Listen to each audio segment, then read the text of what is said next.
Hi everyone, welcome back. I hope you're all doing well. I am so happy right now because it finally feels like autumn in the UK, which is the best time of year. So I am in such a good mood. I love the gloomy weather. I love it when it's raining. I feel like I am the complete opposite of everyone else. Like when it's too sunny, that puts me in a bad mood.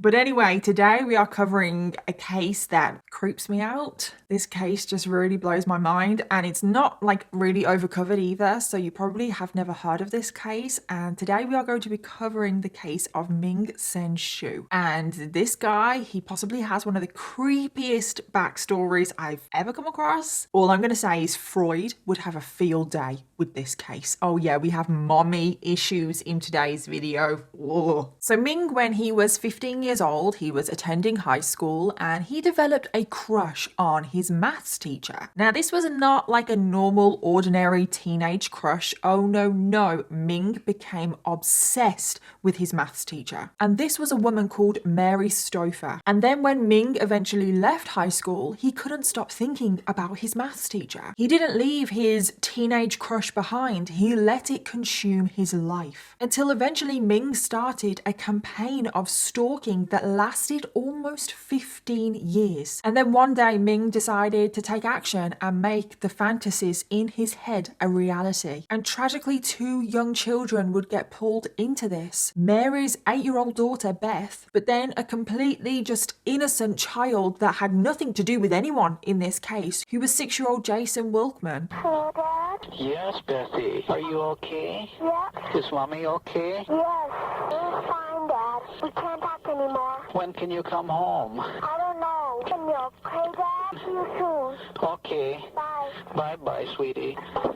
And this case is just so creepy and so heartbreaking and so infuriating at the same time. So that is what we're going to get into today. So let's jump in. I just want to give a huge thank you to today's sponsor, and that is June's Journey. June's Journey is a hidden object murder mystery game where you play as Detective June Parker. And each new level takes you through a thrilling mystery where you find as many hidden objects as you can to help you solve the murder. And you guys know how much I love June's Journey. It has such a gorgeous design. I mean, just look at this detail. It's absolutely incredible. And I just love finding all of the hidden objects. I can literally waste hours, and I like to challenge myself. I don't like to zoom in. Is anyone else like that? Even though it takes me so much longer to find all of the objects, I don't like to zoom in. But you also get to decorate your very own island. And I love things like this. I love creating my own world. I love decorating. I still have my Detective Danielle and Daisy decoration that June's Journey designed for us. I still cannot believe that happened. And every time I see Daisy on my island, I just have the biggest smile on my face because I just find her so adorable. You guys have to let me know if you still have Daisy on your island, because I'd love to know, like, how many Daisies are out there. The storyline in June's Journey is also incredible. It's this big murder mystery trying to solve who murdered June's sister. There are so many twists and turns along the way, and it's the perfect game for all of us true crime fans. And one more final exciting thing: from the 25th of September, June's Journey are celebrating their 6th anniversary. And over the next couple of weeks, there's going to be so much going on, including a real life web series. Yes, you heard that right. Real life web series taking place right here in the UK in a stunning castle-like building, where players of June's Journey will be involved in a real life mystery featuring an exclusive mystery player. Very exciting. And when watching this series, everyone will get the chance to put on their own detective hats to try and figure out who the criminal is. And the web series will be starting on the 30th of September over on the June's Journey YouTube channel. There will be hidden Easter eggs, loads of chances to win in-game prizes, and also a chance to vote on who you think the criminal is. So definitely go over to the June's Journey YouTube channel and subscribe so you can follow along. I will leave a link to their YouTube channel in the description box. I am so looking forward to it. I cannot wait. And June's Journey is available on iOS and Android, as well as on PC through Facebook Games. And you can download June's Journey for free by clicking on the link in my description box. And by downloading June's Journey through that link instead of going to the App Store really does help out this channel. And I cannot recommend June's Journey enough, but I know so many of you already play it because it's an absolutely incredible game. But for those of you that don't, I highly recommend it. You will not be disappointed. And then you can join the June's Journey community, because the community around June's Journey is absolutely huge. So thank you again to June's Journey for sponsoring today's video, and happy anniversary. But thank you to every single one of you you guys watching right now, because truly without all of you guys, I wouldn't get opportunities like this. And now let's jump into today's case. So Ming Senshu was born on the 15th of October 1950, making him a Libra. And he was born in Taiwan to Chinese parents Mary and Jim Xu. His parents were both high achievers. His mom was a mathematician and she worked as a maths teacher across different universities in Taiwan. And the fact that she's a maths teacher is very significant in today's case. Like I said, Ming has some mommy issues. His dad also worked at various universities in Taiwan as a forestry researcher, and he was very successful in his field. He was so successful and well respected in his field that one day when Ming was 7, his dad was headhunted and offered a job at the University of Minnesota in the US. And his dad, Jim, accepted the job, and the family was so excited about this because it was actually their dream to one day move to the US. So it was in 1957 when the family relocated, and his dad became head of the forestry department in the University of Minnesota, and his mom also got a job at the University of Minnesota as a mathematician. And then it wasn't long after, when the family moved to the US, that Ming's parents went on to have 2 more children quite close together, 2 more boys called Charles and Ron. And the family were living the American dream. However, by the time that Ming turned 11 years old, tragedy struck because his dad, Jim, suddenly passed away. And the whole family, understandably, were absolutely devastated. And this is actually where Ming's problems start, really. Because when Ming's dad was literally lying on his deathbed, he said something very significant to Ming. He said that in accordance to Chinese tradition, Ming was now going to be the oldest man, the eldest male son in the house, meaning that he had to take care of the whole family, that he was essentially in charge. He was now the head of the household. Now, this is not just Chinese tradition. I feel like you see this a lot of times where the eldest sibling takes on responsibility if the tragedy happens where a parent does pass away. That is really, really common. But Ming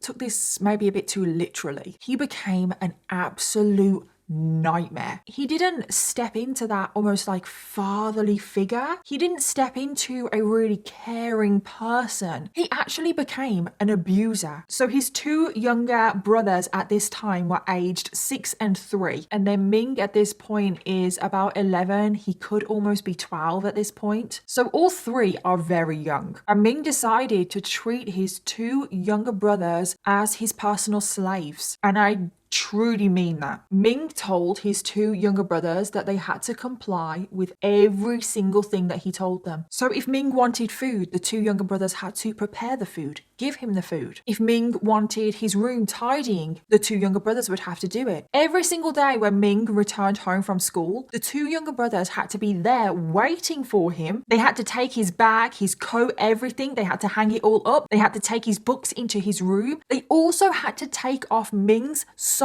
and shoes. And then Ming literally would just go and sit on the sofa and he would dictate to his younger brothers, clean this, get me this food, I want this. Ming would also require his younger brothers to make him hot soup every single day with the exact same number of crackers every single day. He also had to have a glass of milk, and this had to be served to him in front of the TV. And if the brothers, they didn't comply with his demands exactly how Ming had ordered them, for example, if they didn't fill his milk glass enough, or if they gave him just 1 less cracker than what he wanted, he would beat them. This 11-year-old boy would beat up his 2 younger brothers. And this would be vicious, violent beatings as well. Something that you wouldn't expect to come from an 11-year-old. He would beat his younger siblings with a belt. Like, seriously, have you ever heard of something like this before? I mean, I know we talk about a lot of abuse in childhoods in these videos, but to just think of an 11-year-old beating up their younger siblings with a belt, almost becoming this dictator in their own home. And this went on for years. Ming would abuse and dominate his younger brothers, and Ming pretty much ruined their childhood. His 2 younger brothers, they grew to absolutely hate him, but then the punishments, they started to escalate. Ming wasn't satisfied anymore with just beating up his younger siblings with a belt. There was one time when his younger brother Ron, who was aged about 5 or 6 at the time, he had done something that Ming didn't like. I don't exactly know what he did, but as punishment, Ming put his younger brother in the oven. I know, what the hell? He put his brother in the oven and shut the door. And first of all, I can't believe that his brother even fit in the oven, but that is what I read. He put his whole brother in the oven and he kept turning the oven on and off. It is just insane. And you might be thinking, where the bloody hell is the mom? Does she not know about this? Like, what is going on? But she did know about it. She did know. The two younger brothers would often go running to their mom, crying because of the punishments, because of how they were being treated. And unbelievably, every single time, their mother just said, there is nothing I can do. Ming is the head of the household. We have to do what he wants. We have to do what he says. She said that Ming, at the end of the day, was just looking after his younger brothers. No. And that is just all kinds of messed up. Really, really is. So now we get to Ming in his teenage years. So he's just reached the age of 13 and things do not get better from here. No, they actually get worse because now Ming has reached that age where he has started to get certain urges. And this is where his sexual deviancy begins. So pretty much straight away, Ming turned into a peeping Tom. He would go around the neighborhood peering into as many windows as he could. And he did gain a reputation around the neighborhood as just being a creep. But it wasn't just that. Now we get to the mommy issues, and I'm really sorry, this is going to creep every single one of you out, because Ming started to develop a sexual interest in his own mom. Like I said, Freud would have a field day with this case. So it all started with Ming trying to force his younger brothers to go into their mother's room when she was asleep, so in the night, and feel her breasts. Yeah, Ming tried to force his younger brothers to go and feel their mom's breasts. And it's like, what the actual hell? Like, what the hell? Thankfully, the brothers refused to do this. And I'm sure they got some sort of punishment or beating for refusing to do this, but they did refuse. So instead, over the course of the next 6 months, Ming himself would creep into his mother's room when she was sleeping at night, climb into her bed, and would feel her breasts himself. And this next part, I just have to stop for a second because this is truly, oh God, this makes me feel so creeped out. It's so disgusting. So there was this one time, and I'm sure this probably happened more than once, but there was one occasion where Ming had crept into his mother's room at night and his mom actually woke up. She looked down and found Ming under the covers with a flashlight in his hand, and it turns out that Ming had cut a hole in her pajamas and was in the process of inspecting her genitals. What the actual hell? Like I said, this has to be one of the creepiest backstories ever in a case. And unbelievably, the mom did nothing.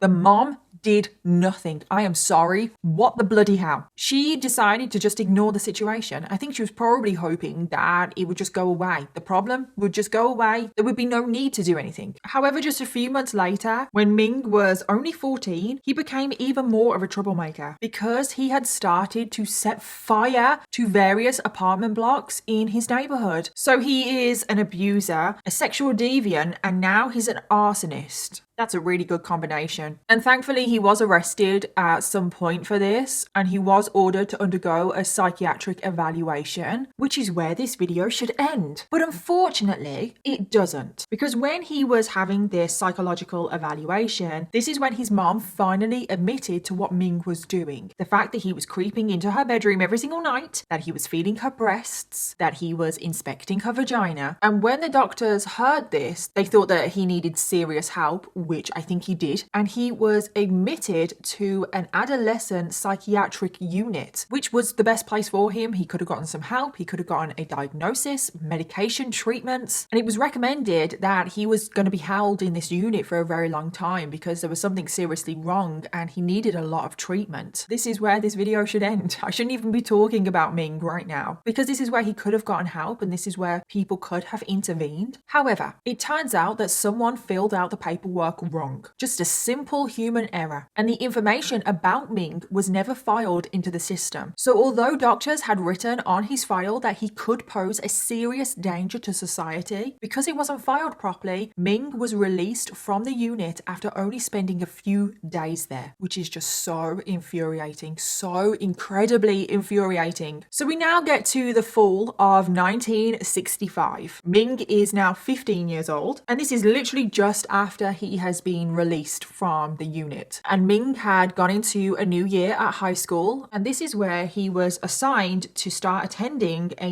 new algebra class. And the teacher of this algebra class was a woman called Mary Stouffer. And this is just so frustrating because Ming should never have even met Mary. He should be in that unit getting treatment because Ming would become infatuated with Mary, absolutely obsessed. So Mary Stouffer was born on the 20th of June 1943. She was born in Minnesota and she came from a very close-knit religious family. And Mary has been described as just such a kind, caring, generous person, and she was also an incredibly high achiever. She graduated high school in 1961 before going on to study for a maths degree at college. In 1964, she married her high school sweetheart, who was a man called Irv. And then in 1965, when Mary was 22 years old, Mary graduated and she instantly found a job as a math and algebra teacher at the Alexander Ramsey High School in Roseville, Minnesota, which is the exact same high school that Ming is currently attending. So Ming starts his new algebra class and he has this new 22-year-old teacher, Mary Stouffer, and Ming becomes obsessed almost instantly with her. And we're not talking just like a regular teenage crush, we're talking about full-on obsession, infatuation. And what was it about Mary that Ming loved so much? Well, it was because Mary reminded him of his own mother. Yep, I told you, mommy issues, bloody hell. And the two women, they were incredibly similar. First of all, they have the same initials. So we have Ming's mom, who is Mei Shu, MS, and then we have Mary Stouffer,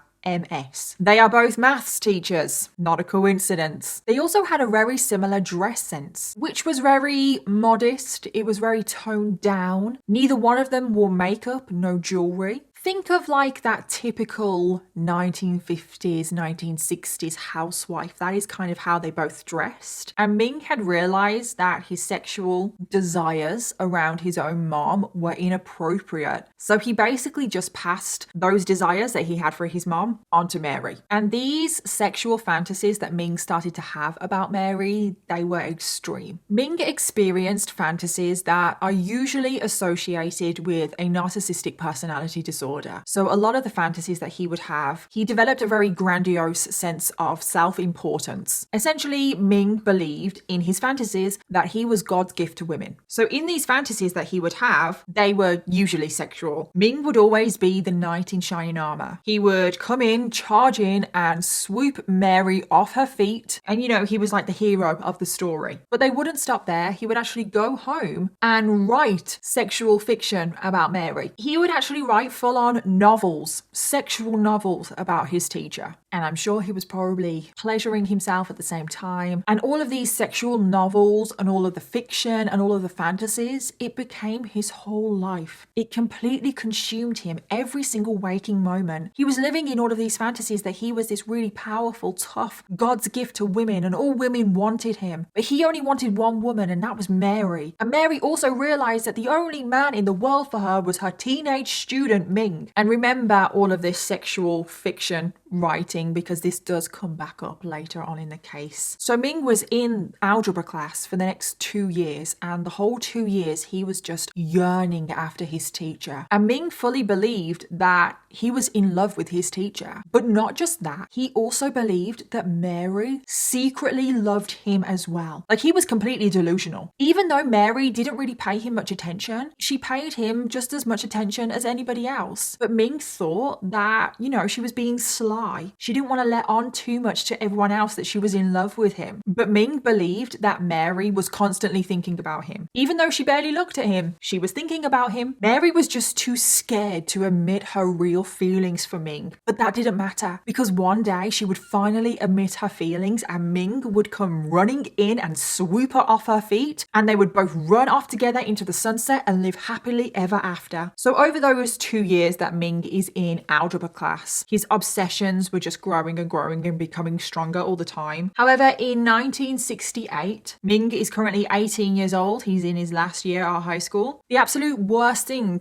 that could ever happen to Ming happened. Mary Stouffer left her job teaching. So Mary and her husband, Irv, they would do a lot for their church and they would go on these missionaries to other countries. So they both decided to fly out to the Philippines for an indefinite amount of time on one of these missionaries. And as you can imagine, Ming was absolutely devastated. Ming felt like the love of his life had just disappeared. He didn't know what to do with himself, so he decided to distract himself from his broken heart. He decided to throw himself into his schoolwork because he was actually a really good student. He was very, very intelligent. He actually had an almost genius level IQ. So he started to get straight A's. He won pretty much every single science fair. He also joined the football team, the basketball team. Ming just seemed to be one of those people where he was good at everything. And when he went on to graduate in the yearbook, Ming was actually voted the student most likely to succeed. Well, if the award was most likely to succeed in committing a horrific act, well then Ming definitely achieved this. After high school, Ming enrolled at the University of Minnesota, which is where both of his parents worked. But after just 1 year at university, Ming's mental health deteriorated rapidly and he couldn't take the stress of university and he dropped out after 1 year. And he went back to live with his mom and his 2 brothers. And this is actually when he set up his own business, an electronic repairs business, and it was actually very successful. It grew pretty big. He had a lot of employees and later the business was actually valued at $250,000. However, despite his success, Ming completely isolated himself and he was very lonely. He rarely interacted with the other employees. When he got home, he didn't really interact with his mom or his 2 brothers. He actually just went down to the basement, which is where he was staying, and he just stayed in the basement until he went to work the next day. And he just didn't really talk to anybody. He also stopped looking after his personal hygiene. He rarely showered. And eventually his mom did remarry and she actually moved to Virginia from Minnesota, but she kept the house. So Ming and his brothers, they still lived in that house. But even though Ming was now living with his brothers, he rarely spoke to them. They still absolutely hated him for the way that he treated them when they were younger, which I do not blame them at all. And this is when his sexual fantasies returned with a vengeance. Because all of those hours that Ming was spending alone in the basement, he was fantasizing about sex. And he was fantasizing about sex with his teacher, Mary. Even though Ming was now in his 20s, he had still not moved on from his teacher. And Ming would also fantasize about actresses on the TV. And all of the actresses that he fantasized about on the TV, they were all very similar. All the actresses played motherly kind of roles. They also dressed in like that very toned down, very modest kind of dress, very little makeup, no jewelry, which is the exact same way that his mom dressed and also the exact same way that Mary dressed. So the actresses that he would fantasize about were Shirley Jones from The Partridge Family, Florence Henderson, who played Mrs. Brady from The Brady Bunch, and Julie Andrews from The Sound of Music. Yeah. And it just really creeps me out that he was having sexual fantasies about Maria from The Sound of Music.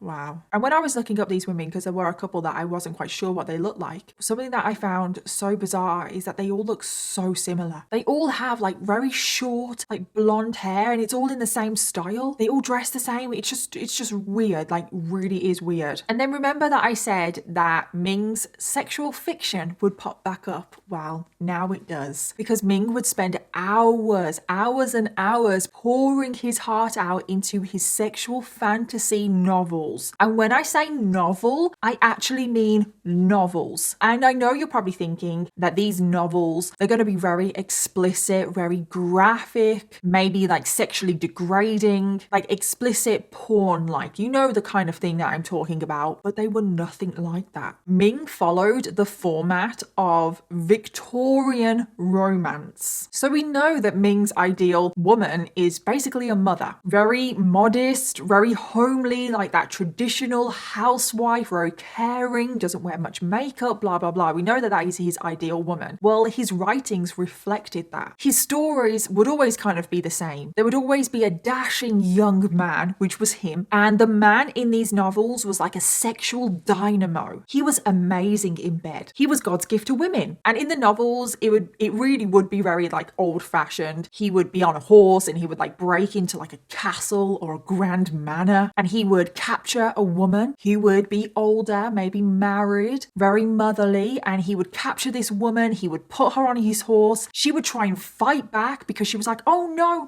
please don't take me. But then eventually the woman could no longer deny her love and her lust for the man that has just abducted her. I know this is all very dramatic, but this is literally what his novels were about. And something that is just really weird is that in the novels, he would always refer to the women as their like surnames. So it would always be Mrs. something, Mrs. someone else, you know? The women as well, they would always be very demure. They would always be very caring, very motherly. They wouldn't wear any makeup. They would always be in like cardigans and skirts. They would only wear white bras and panties. That was very important, only white. And the women would quite often be married to a husband that couldn't sexually satisfy them. And also their husbands couldn't get them pregnant. So in the novels, when Ming would capture the women, he would be able to sexually satisfy them. And he would also be able to get them pregnant. And the novels, they always ended the same. The women could no longer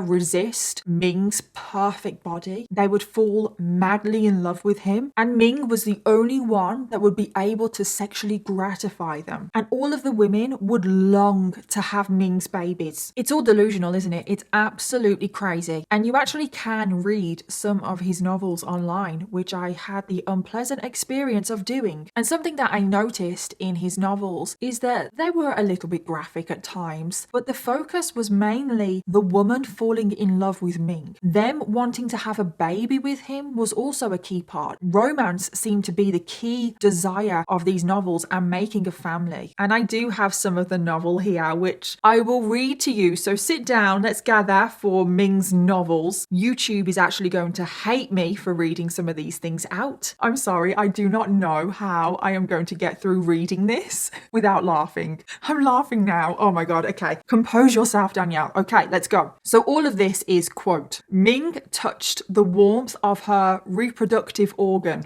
I just can't. Oh my God. He would always have very medical or scientific descriptions. It was just so bizarre. Okay, so then I will continue reading. Miss Tompkins wrapped her small arm around Ming's strong shoulder, brushing her breast against his bulging bicep. In her seductive way, Miss Tompkins said, yes, you and I are going to first make passionate love, then tenderly engage in sexual intercourse. Miss Tompkins would then draw him close. Her thirst would be initiated, and in complete submission to him, she would open up again and ask Ming for a deep, commingling stab. Really, very raunchy. Their copulations were complete and satisfying. Miss Tompkins would vividly remember the special sensations as Ming's profusion of sperm came spurting into her, and her own orgasm in time with his outburst of joy. I have never heard anything described like that. I'm sorry, I've got to read that again. Ming's profusion of sperm came spurting into her. I'm sorry, YouTube. I'm sorry, I still have a little bit more. Do you want to hear some more?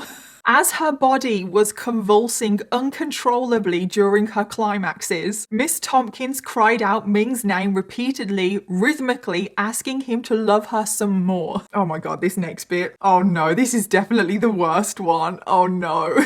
This is the last one, I swear. If you want to go read any more, you're going to have to find it yourself. Even though Ming had finished and was withdrawing from her sperm-filled vagina, Miss Tompkins would wrap her arms tightly around Ming's neck and ask for rapidly repeated kisses. She kept wiggling her hips about in small circular gyrations, and her darkly fluffy pubic hair excited Ming as his penis touched her vulva. I'm sorry. Okay, I'm done. That's enough. But hopefully that gives you a good idea of what Ming's sexual fantasy novels were about. But there was one novel where he rambled on like this for 15,000 words. 15,000 words. And most of the women in the novels, even though they had different different names, they were all based and focused on his teacher, his maths teacher, Mary. And soon his fantasies, he would want to make them a reality in the most horrific way. So now we get to the mid-70s. Ming is now around 25 years old. And at this point, Ming's behavior was just becoming more and more disturbing. And a big part of this was a film that was released called The Teacher. And The Teacher has been described as an erotic coming-of-age film. And I haven't watched it, do not have an interest in watching it, but basically the film is about a provocative 28-year-old teacher, and she wanted to divorce her neglectful husband so she could be in a relationship with one of her students. And as you can imagine, it was very overly sexualized, involves a lot of nudity, and when you think of like the topic of like the student being underage, it's like, really? That's what we're gonna do?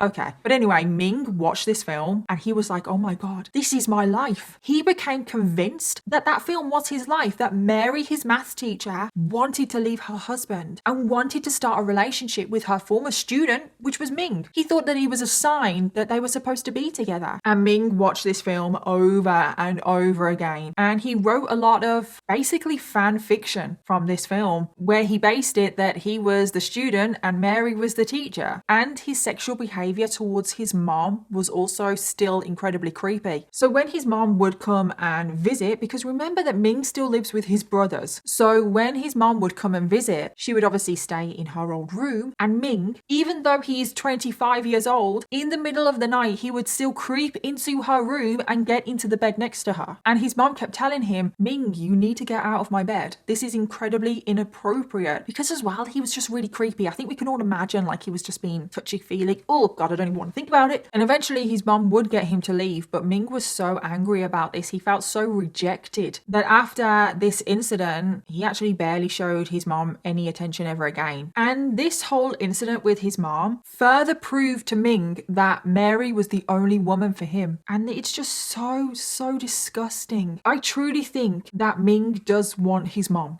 sexually. I do truly 100% believe that. And I do think that Ming's sexual desires for his mom have just been transferred onto Mary. So Ming just kept continuing on obsessing over Mary, even more so now. But the thing is, Ming also thought that Mary was obsessed with him. Even though approximately 7 to 8 years had passed since Mary and Ming had even seen each other, Ming was still convinced that Mary wanted him. He was so delusional that it was almost like he thought the film The Teacher was real. So Ming thought to himself, okay, I need to go and track her down. So he got to work. He started poring over address books, determined to find her. He went through directories. He was doing everything that he could to try and find his old teacher. And then he finally found it, an address for a person called Irvin Stouffer. And this person lived in Minnesota. They actually lived not too far from Ming. So Ming was convinced this must be Mary. This must be her husband. So late one evening, Ming traveled to that address. He waited outside of the address for a little while, scoping out the place, until he finally got the confidence and he burst into that home with a gun. Now, as soon as Ming was inside the house, he found an elderly couple, and this elderly couple was obviously not Mary and her husband. Ming started screaming at this elderly couple to get on the floor, and he tied them up, and Ming started searching through the house, and he actually found a picture of Mary and her husband in the house, which further proved to Ming that this was the right house. Mary must be here somewhere. So Ming goes back to the elderly couple with the picture of Mary and starts demanding, where is this woman? Where is this woman? And the elderly man answered, that's my daughter-in-law and my son, which is her husband. She's not here. She's actually living in another country. And when Ming heard that Mary was living in a different country, his heart just dropped. And as we know, Mary did leave for the Philippines on a missionary. Well, she had actually returned to the US, but now she was back in the Philippines on another project. So she could be in the Philippines for years. So following this, Ming left the elderly couple and he said to them that if they went to the police, he would track them down and kill them. Well, it turns out the elderly couple, they did go to the police to report this. But because this couple, they didn't know who Ming was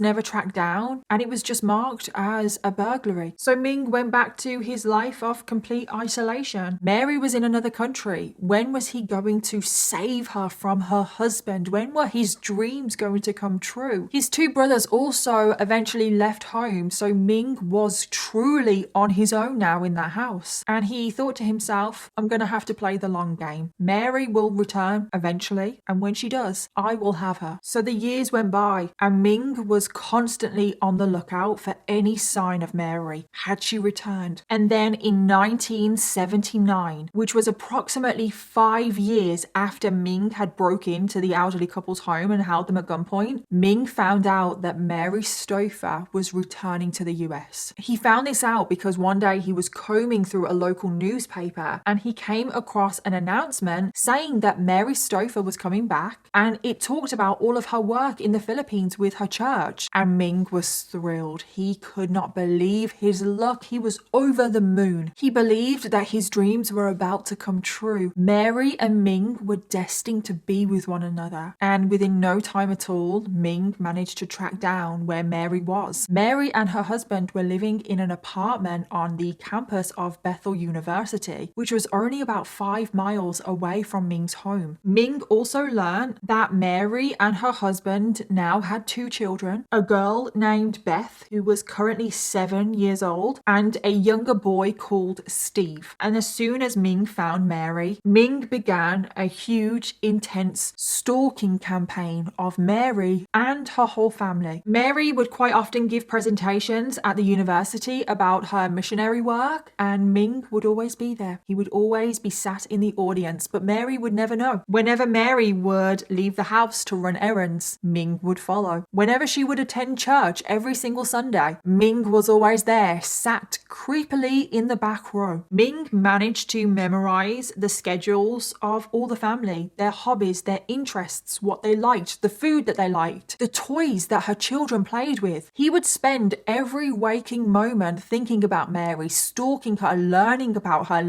her family, her routine. Every evening he would sit outside of her apartment and watch her before returning home and watching his favorite erotic film, The Teacher. And the whole time he was stalking Mary, he truly believed that they were still the characters from that film, that Mary secretly wanted him. She was longing for Ming to track her down, to capture her, to finally sexually satisfy her. Ming truly is the definition of delusional. And Ming was content with stalking Mary for a while. He never approached her. He would literally just be lurking in the shadows. And Ming is stalking Mary for approximately a year. And then at some point, Ming's younger brother Ron moves back in with him. But Ming just carries on the stalking because remember, Ron doesn't even like Ming, so they don't even interact with each other. And then we get to the spring of 1980 and something very significant happens. Because whilst Ming was stalking Mary at one of her church services, the Stouffer family stood up and announced that they were going to go back to the Philippines to carry out another missionary project. And this time they would be gone for 4 years. And when Ming found out this, he basically had a panic attack. He was thinking, oh my God, I cannot lose Mary again. Oh my God, she's going to be gone again for 4 years. Ming was actually tempted to grab Mary right there in the church and run off with her. But he composed himself. He knew that he needed to go about this in a better way. And he decided that he was going to act. He was going to make sure that Mary never left the country ever again. He was going to kidnap Mary. That was his destiny. They were meant to be together. So he preps his home, ready for the kidnap. He actually clears out a closet in the basement, which he plans to keep Mary inside. He buys some chains for the basement, which he attaches to the wall. He buys blankets, pillows. He buys all of Mary's favorite foods because he's been stalking her for the past year and he knows pretty much everything about Mary. And he sets up his own little dungeon to hold Mary indefinitely until she falls in love with him. And what is even crazier is that Ming's brother Ron is living in the house. And I don't have a clue of the layout of this house, but that is just crazy that Ming is prepared to kidnap someone and hold them in his house when his brother is living there. So then once the house is all ready and prepped for Mary's kidnap, Ming actually attempts to kidnap Mary, and he tries to kidnap her on a number of occasions. occasions. On the 5th of May 1980, Ming heads to Mary's apartment building with a blowtorch, which he uses to shatter a glass that allows him to enter the apartment unit, but all of the commotion woke up some neighbors, so Ming got scared and ran off. 9 days later, on the 14th of May, Ming tried to kidnap Mary again. He managed to get inside the main apartment unit this time, but their neighbors caught him tampering with the building's security system, and again, Ming got scared and he ran off. And then this next attempt is so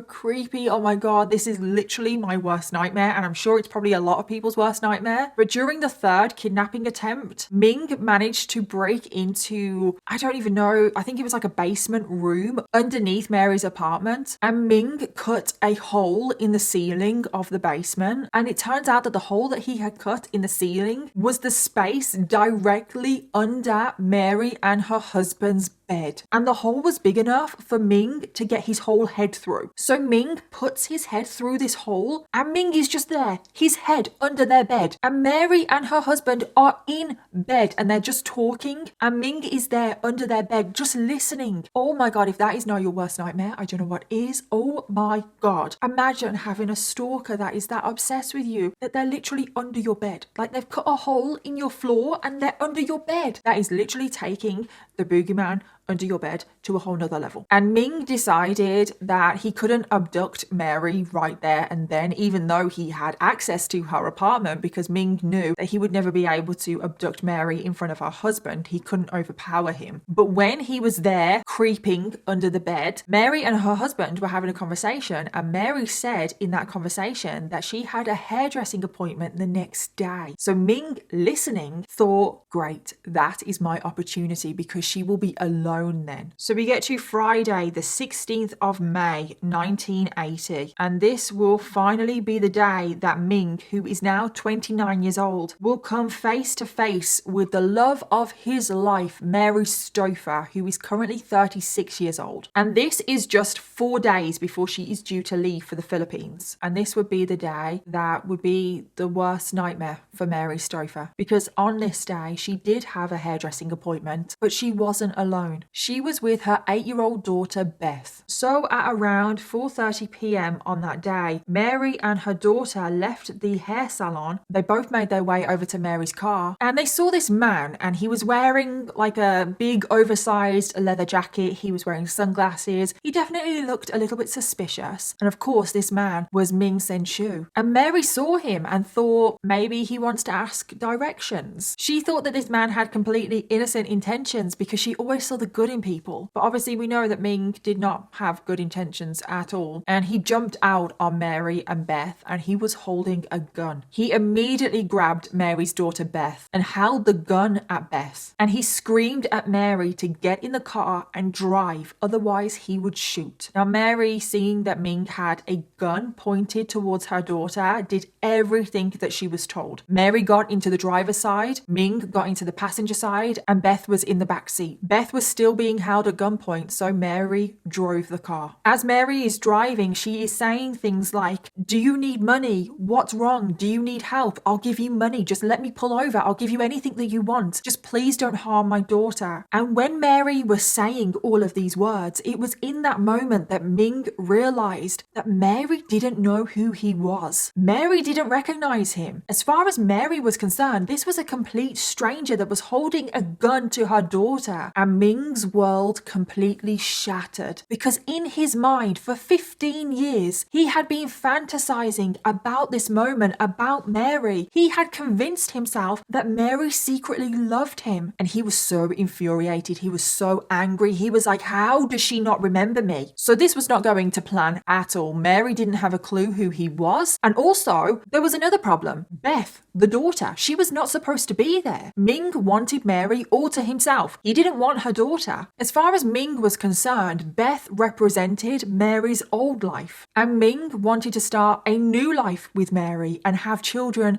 with her, not Beth. However, Ming knew that he couldn't harm Beth because Mary would never forgive him. And ultimately, his goal was to kidnap Mary and make her fall in love with him. So he knew that he couldn't harm Beth because that wouldn't happen. So Ming just realized, well, okay, looks like Beth is coming with us then. And finally, after driving for a while, Ming gets Mary to pull over. They're in a secluded area and he forces Mary and Beth into the trunk of the car. He ties them up and he blindfolds them, shuts the trunk, and then Ming drives around a little bit more. And this is where we get to the second part of Ming's plan, transferring Mary and now Beth into his van because he knew he had to ditch Mary's car. And he had parked his van in a secluded area earlier on in the day. So finally, after driving around for quite a while, trying to confuse Mary and Beth in the trunk, he pulls up next to his van to transfer them both into it. However, this is when another innocent child would get sucked into this case in the most horrifying way. So when Ming went round to the trunk to transfer Mary and Beth into the van, what he didn't realize is that there was a nearby park and two young boys named Timmy and Jason were playing in that park and they could see Ming and his van and the car. And one of the boys, Jason Wilkman, was just 6 years old and he has been described as an incredibly sweet and happy child. He loved exploring, he loved being outdoors, and he was extremely inquisitive. So Jason noticed Ming. He was watching him curiously, and when Ming opened the trunk of Mary's car, Jason heard the biggest commotion because it turns out that Mary and Beth, they were tied up, but they had managed to free themselves. So when Ming opened the trunk, they were fighting back and screaming, and this is what Jason heard. So Jason, being the inquisitive child that he was, he walked over to the car to see what was going on. He was just so innocent, just wanting to know what was going on. He wanted to just talk to Ming, like ask him, is everything okay? And Jason got closer to the car and he was able to see in the trunk and he saw Mary and Beth. And this is when Ming swung round and saw Jason just stood there staring at him. Ming immediately panicked because again, this was not his plan. He had purposely parked his van in a secluded area. He thought that no one was around, and all of a sudden, Jason, this little boy, was now a witness to what he was doing. So without hesitation, Ming grabbed Jason and also placed Jason in the trunk of the car. He then shut the trunk, which now has Mary, Beth, and now Jason in, and he drove off in a panic. He didn't transfer anyone to his van. He just drove off again in Mary's car. Now remember, Jason had a friend at the park, Timmy. And Timmy, he never went over, but he saw the whole thing. And he went running home to his mom and told her everything that happened, that Jason had been taken by a man in a green car. Police immediately rush out and they're on the lookout for this car. They have the description and a search was launched for Jason. Over the next few hours, the park was soon filled with police officers searching for Jason. I just want to point out that Ming's van is still there. Did they not find that suspicious? Maybe look at it? I don't know. Meanwhile, Ming is still driving around, basically in circles around the local area because he doesn't want to go too far. And he is panicking because he's still in Mary's car. And he knows that it's only a matter of time until Mary gets reported missing and then they'll start looking for her car, which he is in. So Ming knows that he has to ditch Mary's car as soon as possible. And things were just really not going to plan for Ming. He has Beth in the car, which he never wanted her in the car in the first place. And now he has Jason. And he just kept thinking, what is he supposed to do with this kid? And this is when he came to the awful conclusion that the only way that he was going to deal with this situation with Jason was to murder him, which is just like, oh my God, why? This poor innocent little boy, he was just playing in the park. And the exact details are not known, but it's thought that Ming found a tire iron in the car, pulled over to a secluded area, lured Jason into the woods and hit him twice over the head, killing him instantly. And then he just buried his body in dirt and leaves and just left him there. And I'm just like, why did that have to happen? And it just makes me so angry. Following this, Ming drives around for a few more hours. It actually really is crazy that Ming is just driving around the local area in that green car and the police have the description of the car. How have they not found him? Mary and Beth do ask, what did he do with Jason? Ming lied to them and said that he had abandoned Jason in an area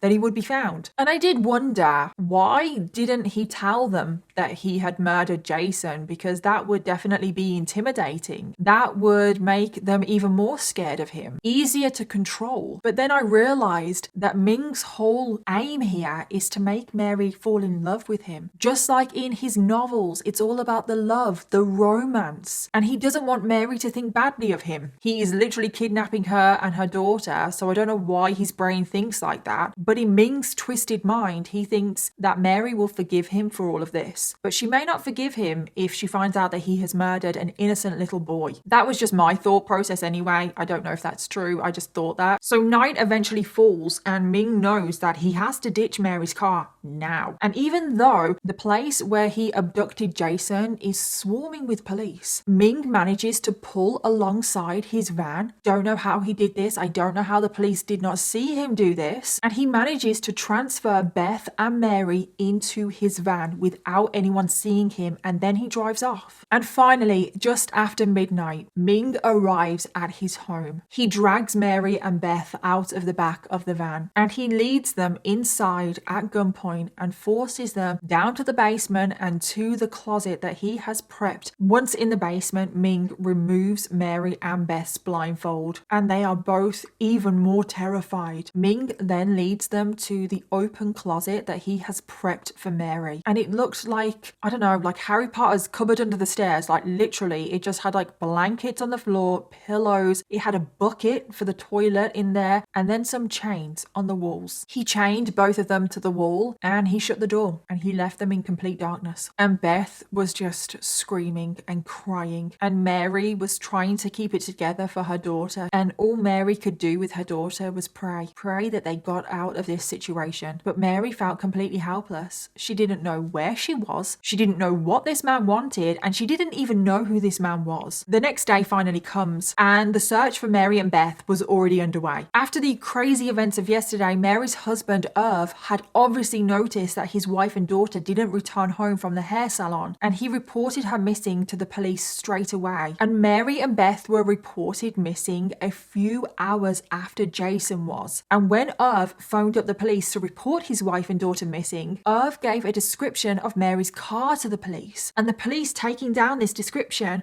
were like, hang on a minute, this is the car that is linked to the disappearance of Jason. So this is how the two cases were connected to one another, and the police were panicking because they were like, oh my god, we have a woman that has been abducted, an 8-year-old girl and a 6-year-old boy. And because of this, the FBI were immediately called in and the search for all three of them started, and Mary's car was soon found. But other than that, the FBI, they didn't have a clue who had done this. So it is now the 17th of May 1980, the day after Mary and Beth have been kidnapped, and Ming drags Mary out of the closet. He leaves Beth locked up in the closet alone, and this is when the first proper conversation between Mary and Ming occurs. Because you see, after all of these years, after basically 15 years, Ming had been dreaming of this moment. But so far, things hadn't gone to plan. Fantasy didn't live up to reality, and Ming wanted to know why Mary didn't know who he was. So this is basically when Ming starts interrogating Mary. He drags Mary out of the closet, he sets up a camcorder because he wants to record all of this and he wants to remember everything. And you actually can read transcripts of some of these conversations. But Ming was basically saying to Mary, oh, we have something in common. We have a common background here. Don't you remember someone from when you were teaching? I'm giving you a clue here. And Mary was completely dumbfounded. She was like, what is he asking me? Like, what? Do I remember somebody when I was teaching? Like, what? And Mary just went, no,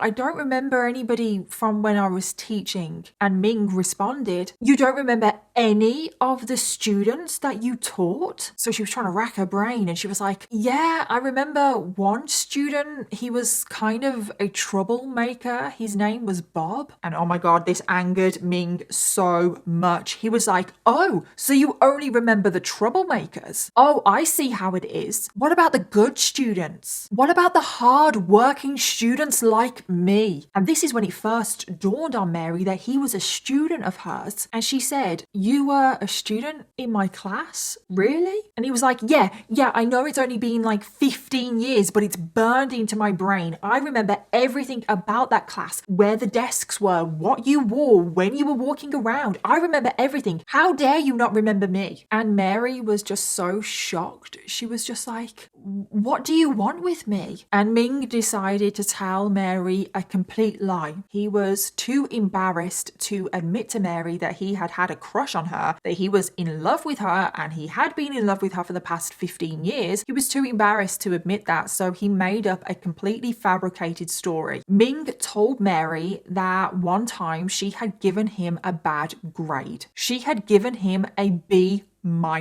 which, side note, a B- is not a bad grade. But this is what Ming said, that she had given him a B-, which was a bad grade. And because she had given him a bad grade, he had missed out on a scholarship. And instead, he was drafted into the army, sent to Vietnam, and became a prisoner of war. So basically, everything that went wrong in Ming's life was Mary's fault for giving him a B-, even though this was all complete BS. None of this happened. Ming was never in the army, he never went to Vietnam, and he certainly wasn't a prisoner of war. Ming was only telling Mary this fabricated story in the hopes that Mary would feel guilty about ruining his life by giving him a B-.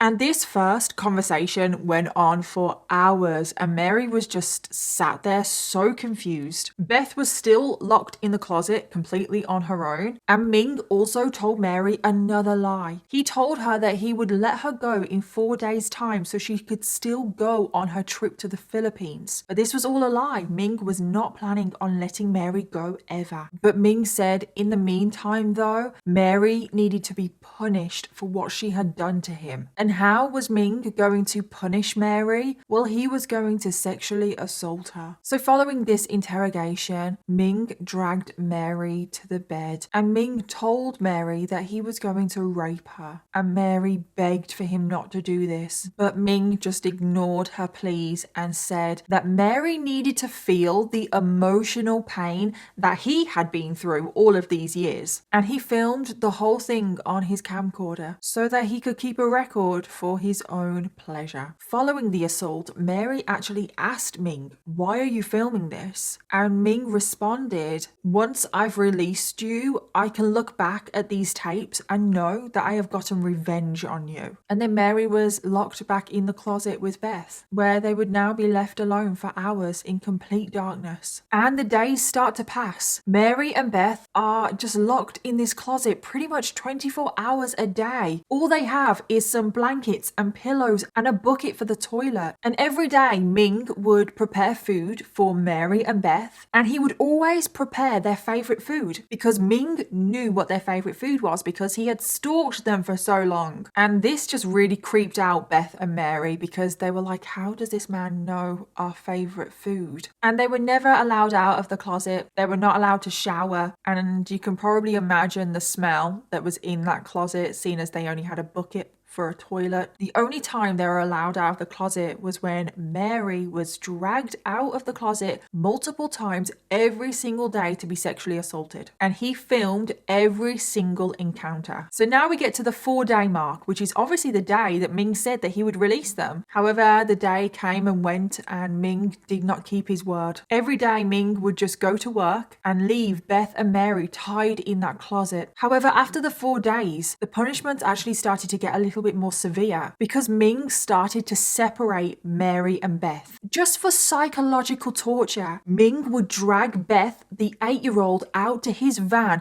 and chain her up in the van and lock her in there. And he would leave Beth in this van on her own for hours. And Beth, she's only 8 years old. She's so scared, she's alone, she's panicking. And in order to cope, she actually starts to pull out her hair as almost like a coping mechanism. And whenever Mary and Beth were together, Mary always put on a brave face for her daughter. Beth didn't actually know that her mom was being sexually assaulted multiple times a day. Mary never said a single word to her. Mary always just tried to encourage her daughter to stay strong, stay positive. There would be a way out of this. And amazingly, with a stroke of good fortune, in the closet, Mary found an old dry cleaning receipt that had Ming's address on it. So now at least Mary knows where they are. So Mary memorized the address. She also got Beth to memorize the address. She then destroyed the receipt so Ming wouldn't know that they knew where they were. And this is very important, so remember this. And meanwhile, whilst Mary and Beth are chained up, their disappearance started to appear on the news. And Ming soon realized that Mary's car had been found. He had just abandoned her car in a ditch and he was really hoping that they wouldn't find it. Ming was really hoping that the police would just think that Mary and Beth have driven off on their own accord. So because he was panicked and he wanted the police off his trail, he got Mary to write a letter home to her husband saying that she was not coming home. And once Mary had sent the letter, Ming was convinced that the police would stop looking for her. The police saw straight through it. They did not believe this letter at all. However, the FBI told the media to stop reporting on the case. They wanted to give Ming a false sense of security that they had stopped looking, hoping that he would mess up. The investigation into Jason was also still going on. Very sadly, they still thought that Jason was a missing person. They had not found his body, which is just so incredibly heartbreaking. And then sadly, Mary and Beth's captivity turned into days and then it turned into weeks. They were still chained up in that closet with no hope of escaping. At this point as well, Mary and Beth had noticed that they could hear other footsteps in the home and they thought that there was someone else living in the house that they were in, which of course they were right. We have to remember in all of this that Ming's brother Ron is living in the same house, which is just crazy. So Mary and Beth, when Ming was out at work, they would bang on the walls trying to get the attention of the other person living in the house. However, Ron, he never really seemed to notice the noise. I think at this point they had split the house into different apartments. So Ming and his brother Ron, they really did live completely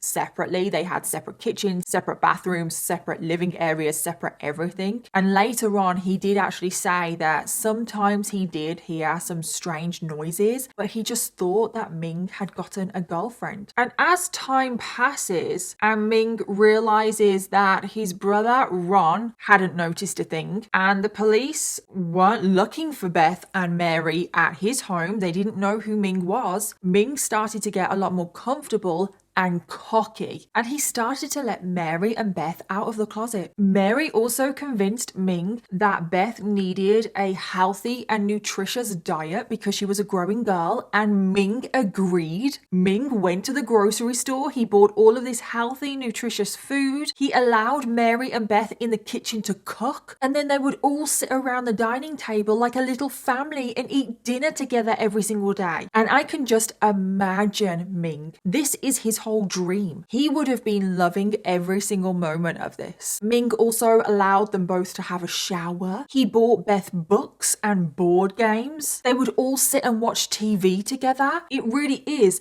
like they're this happy, loving little family. But they were locked up in the closet when Ming was at work. They were only allowed out when he was there. And you might be thinking, did they try to escape? Like, why aren't they trying? But the thing is, Ming always had his gun on him. And he had always said that if they tried to escape, he would kill them. And Mary believed him. They also had no opportunity to escape because even though they were allowed out of the closet, Ming still kept a watchful eye on them. However, despite the new freedom that Mary and Beth had, there was one thing that Mary couldn't escape, and that was the daily sexual assaults. Ming would drag Mary every single day, multiple times a day, to the bed and sexually assault her and record the whole thing. And Mary, every single time she tried to fight back, she screamed out, she squirmed, she resisted as much as she could. That is the one thing that she did not want to comply with. And Ming kept pleading with her to enjoy it. Because remember, all of this is about love and romance for Ming. That is what he wrote about in his novels. Love, romance. He wants the woman to fall in love with him. So Ming would ask Mary to be tender with him, to touch him, to care for him,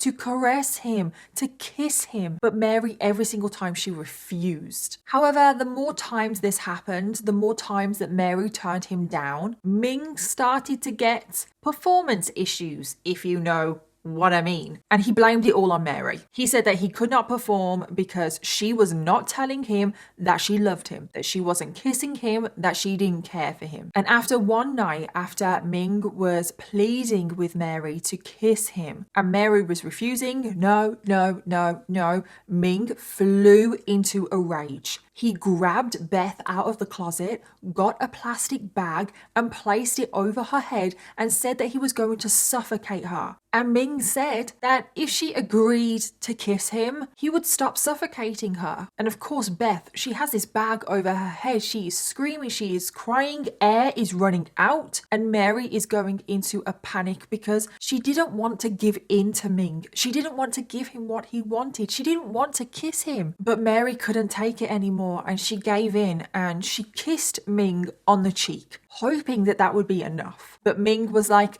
no, that's not good enough. He still didn't release Beth. So Mary kissed Ming on the lips and Ming was finally satisfied and he took the bag off Beth's head. And you can imagine that both Mary and Beth from this were completely traumatized. And this also further cemented in Mary's mind that Ming was capable of murder. So a few more days pass and we are now in week 3 of captivity. It is crazy that they have been kept in that closet for 3 weeks. And it is so crazy that they haven't been found. Ming literally lives around the corner. So at week 3, Ming, being very cocky, decided that he wanted to take his new little family on vacation. I cannot believe it. How cocky and arrogant is Ming that he thinks that he can just go on vacation with Mary and Beth. Well, apparently there was a trade conference going on in Chicago, and you have to remember that he is a business owner. Yeah, he's running a business whilst doing all of this. So there was a conference in Chicago that he wanted to go to, and of course he had to take Beth and Mary with him, so he hired an RV and off they went across state lines, which did cross Ming's mind. He thought, that might be a bit risky because if I get caught, I will probably face more punishment by crossing state lines, but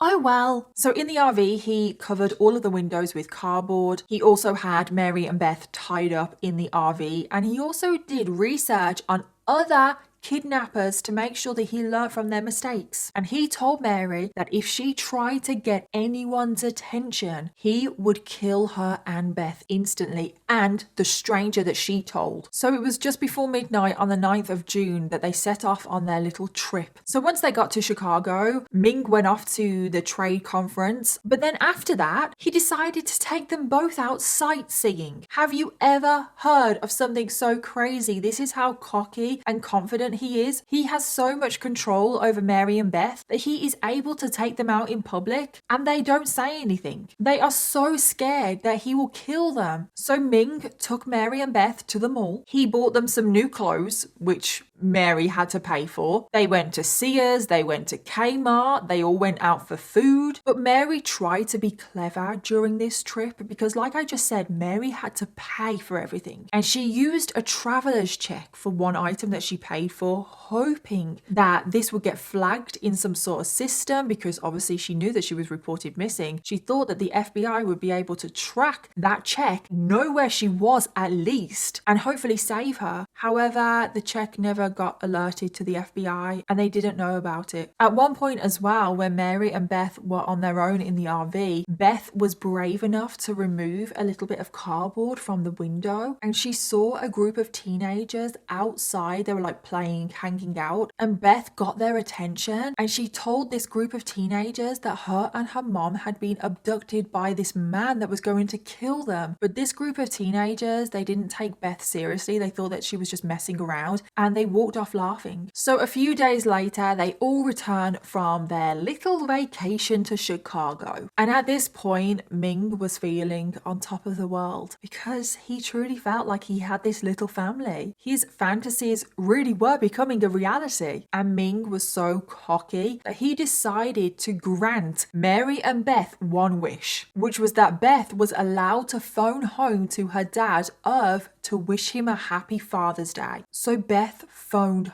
home. And I'm like, what? Ming is so cocky that he is not going to get caught. He is allowing Beth to phone home to wish her dad a happy Father's Day. He did have a few rules though. Beth was not allowed to mention Ming. She was not allowed to mention where she was, anything about the house, nothing like that. All she was allowed to say was Happy Father's Day. And unbelievably, there is actually a recording of this phone call, which I will play for you right now, but it is just so heartbreaking because you can just hear the emotion in the dad's voice.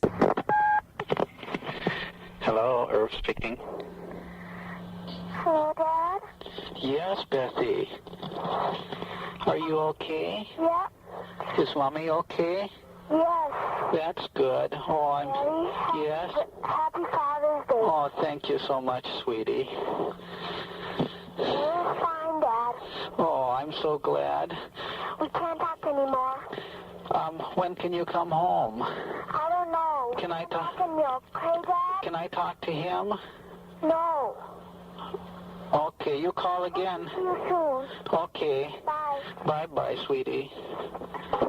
And I just can't imagine what was going through the dad's mind at that point. This was the first time that he had confirmation that his wife and daughter were still alive. And obviously this was also good news for the FBI, and the search for Mary and Beth now went into overdrive. So a few more days pass. Mary and Beth are stuck in this twisted reality that Ming has created. And it is now the 20th of June, which is 5 whole weeks since they have been abducted. They have been in this situation for 5 weeks. And it was actually Mary's birthday. And Ming forced them all to sit round the table, sing Mary happy birthday, whilst she blew out her birthday candles. During this captivity as well, Ming had continued to write his fantasy novels. However, his novels were a little bit different now because they always included a woman and her daughter, i.e.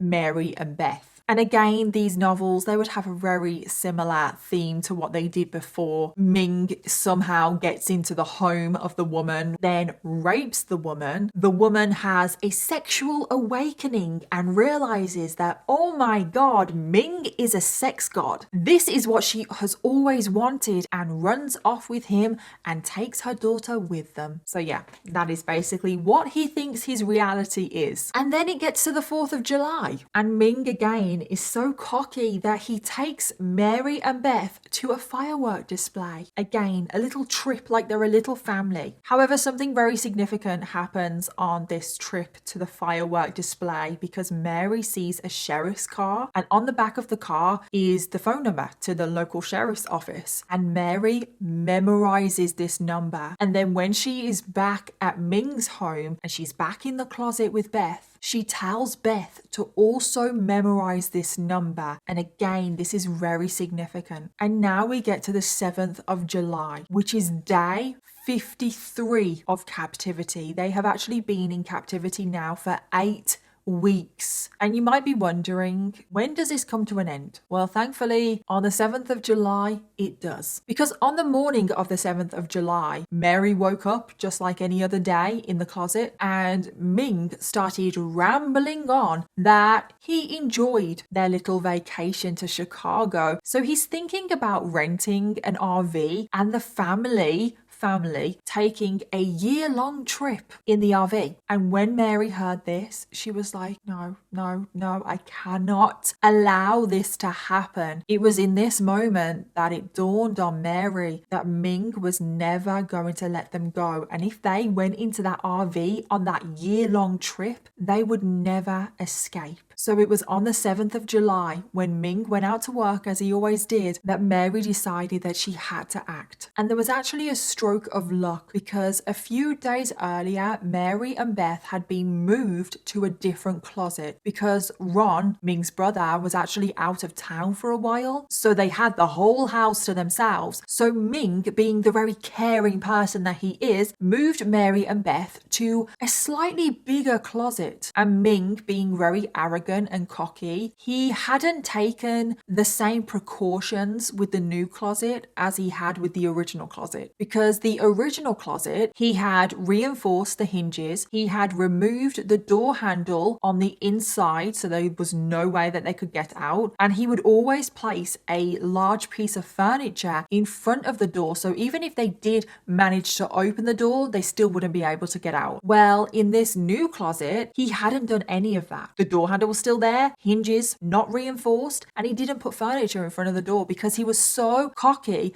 that Mary and Beth wouldn't escape. He had that much control over them, but thankfully he didn't, because when they were in that new closet, Mary was staring at the hinges of the door and she was thinking, I think I can make that hinge loose. Like, I think I can get this door off. And on the 7th of July, after hearing his whole story with the RV, this gave her the confidence to act. And she started fiddling with the hinge on the door and she realized that she could pull the pin out of the hinge and it came clean out. It was almost like it was oiled. Like, literally the pin just came straight out. And because the pin was out of the hinge, she could actually move the door out of the frame. Mary couldn't believe it. It was literally like a miracle had happened. She could finally taste freedom. However, Beth didn't want to leave the closet. Beth was so scared of Ming. She was like, no, I don't want to leave the closet. The evil man is going to come back. He's going to kill us. We can't leave. However, Mary reassured Beth and said that this is what was supposed to happen. They were supposed to get out and that Beth needed to trust her and that they needed to work together to get out of this situation. So both Mary and Beth, they got out of the closet and they walked around the house trying to find a phone, and then they phoned that number that they had memorized on the sheriff's car, and the dispatcher on the other end asked them where they were. And if you remember, Mary had found that receipt with Ming's address on that she had memorized, so she was able to tell the sheriff's office exactly where she was. And the last thing that Mary said on the phone is that if there is a van in the driveway, that means that Ming is home from work. He is armed and he is dangerous and he will shoot. So the sheriff tells Mary to stay put. Stay in that house and stay away from all of the windows and take cover. So then Mary puts the phone down, but Beth is crying. She is panicking. She is so stressed, and Beth begs her mom to please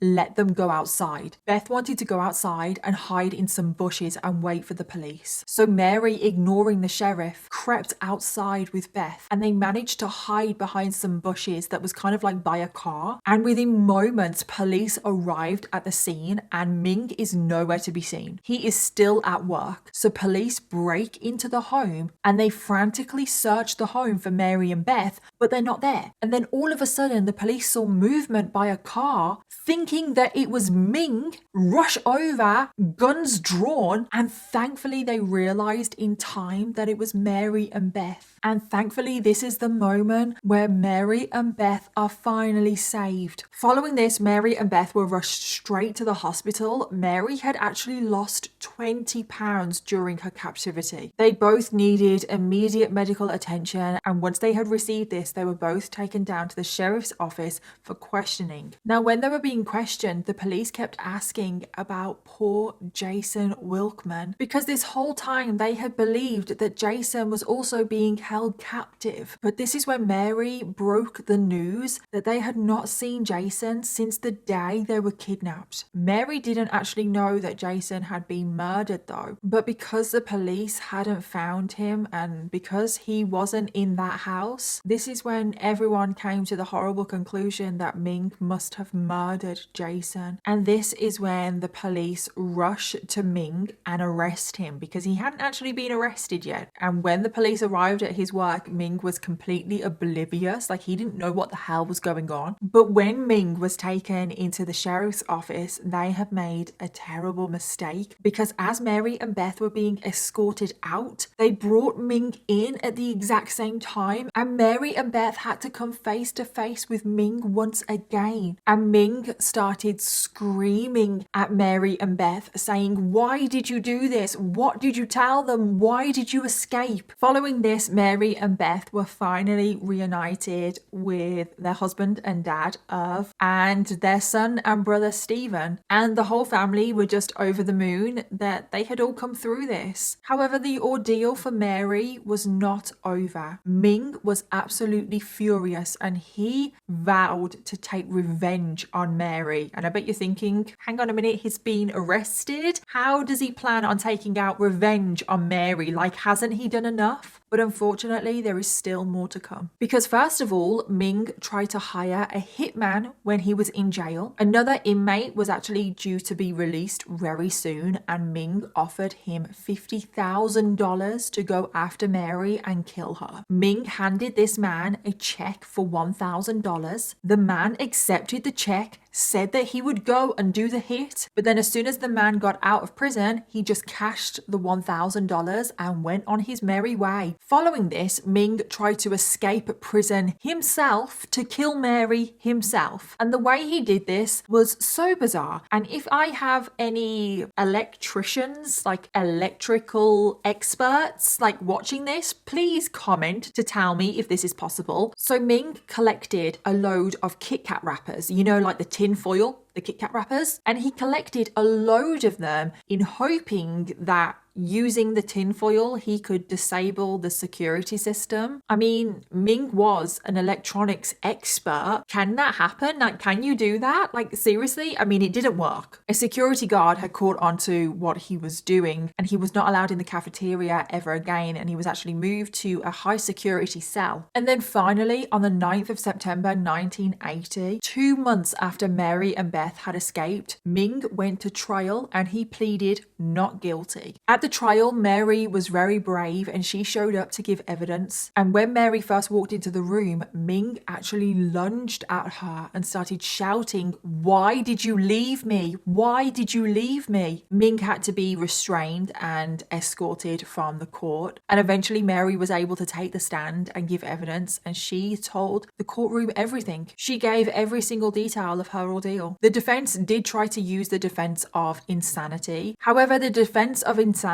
failed because Ming, he may have been suffering from a mental illness. However, he was still aware of his actions and he knew what he was doing was wrong. And also Ming had been planning this kidnapping for a very long time. And in the end, Ming was found guilty and was sentenced to 30 years in prison. However, that was just for the offenses against Mary and Beth. Now we need to get on to little Jason, because there was a second trial for Ming because he was being charged with murder of 6-year-old Jason Wilkman. Now, unfortunately, Ming had struck a deal with the police that he would only be charged with second-degree murder if he revealed the location of Jason's body. So Ming led the police directly to where he left Jason, and this is when Jason's parents finally discovered the truth about what had happened to their little boy. So then the trial started for second-degree murder of Jason, but it wasn't second-degree murder.